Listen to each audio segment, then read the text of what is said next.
Guys, this is what I'm going to upload today as well. I think that first video might have been jarring, very bold of me. But I'm not going to take it back because, again, I believe Pacers in 6 against Boston. I know I'm going to sound like a madman.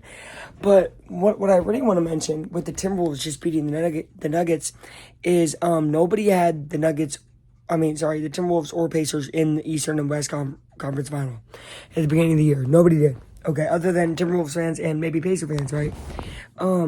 But what I want y'all to be reminded of, especially during these next rounds or in any sport you watch, is to trust your team's narrative because it will show up in the biggest moment.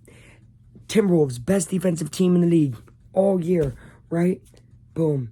They gave up less than 100 in all 4 of their wins. Pacers, best offensive team for 90% of the year, right? Siakam gets hurt, things get messed around, Halliburton's hurt, all that. But really, most of the year, they're the best offensive team. They score 130 in a closeout Game 7. Trust those narratives going into the rounds. And I'm going to tell you right now, and this is no offense to Dallas and no offense to Boston, but they don't have a standing out narrative. So Minnesota and Indiana have a distinct advantage of they have a identity. That's what it is. They have an identity that will make them great. So all I got to say to you Dallas fans and Boston fans is watch out for Minnesota and Indiana because they have an identity and they have something that they know that they can do. And that's really, really dangerous. All right, that's all I got. Thank you guys for watching. Bye. Not bye. Stay here. Listen, I want to add on something very, very important. We're about to close here, Berkeley.